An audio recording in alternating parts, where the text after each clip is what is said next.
ऐसे में पटना संवाददाता हमारे उन्होंने शिक्षाविद से जानने की कोशिश की इस बजट के बारे में और शिक्षा के क्षेत्र में जो बजटीय आवंटन का प्रस्ताव है उसके बारे में क्या प्रतिक्रिया आई, ये आपको सुनाते हैं। विगत कई वर्षों से एफडीआई का प्रपोर्शन इंश्योरेंस के क्षेत्र में, इंडस्ट्रीज के विभिन्न फील्ड्स में बढ़ाने की परंपरागत सोच विकसित हुई और भारत सरकार ने कई बजटों में इसका प्रावधान भी किया। हेल्थ सेक्टर में भी ये आने ही वाला है और एक बचा हुआ क्षेत्र था शिक्षा, तो शिक्षा में भी एफडीआई की अनुमति दी गई है और इसके कई सकारात्मक और नकारात्मक पहलू निश्चित रूप से सामने आएंगे। क्योंकि यह पहली बार देश में लागू होने जा रहा है तो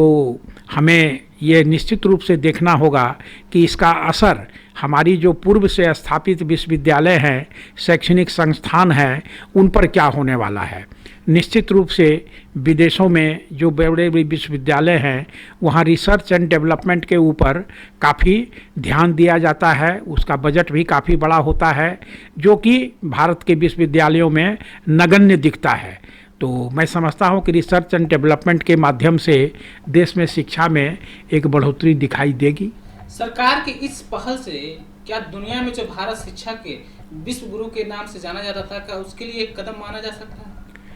विश्व गुरु के रूप में भारत कभी जाना जाता था जब भारत नहीं था, जब आर्यावर्त कहा जाता था,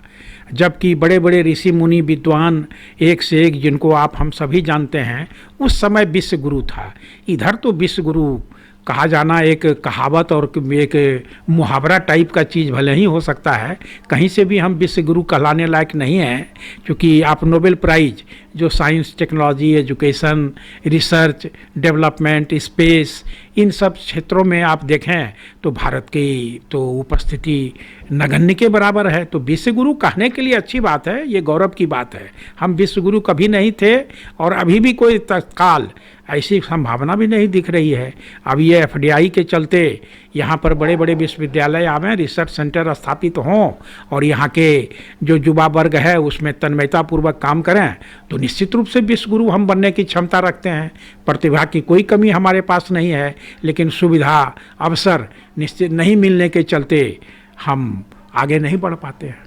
यानी कि सर इस कदम से देश के जो शोध और तकनीक के जो क्षेत्र में, जिस तरह से आपने कहा कि नोबेल की प्राइजें हमारे देश में नहीं मिल पा रही है, तो क्या इस कदम से जो एफडीआई की उससे यहाँ के जो शोध संस्थान या कहें कि यहाँ की जो तकनीक है, यहाँ के जो गुण है उसको बढ़ने में एक अवसर प्रदान होगी? सकारात्मक पक्ष से तो ये देखने में लग रहा है, लेकिन होगा ये कि अगर कोई XYZ अमेरिका की यूनिवर्सिटी यहाँ पर अपनी शाखाएं खोलता है, उसमें इन्वेस्ट करता है, बड़े बड़े रिसर्च सेंटर बनते हैं, ऊंचे स्तर का टेक्नोलॉजी की शिक्षण प्रशिक्षण की व्यवस्था की जाती है, तो निश्चित रूप से पढ़ने के लिए तो यहाँ के ही बच्चे जाएंगे और उसे विकास तो होना निश्चित रूप से दृष्टिगत हो रहा है।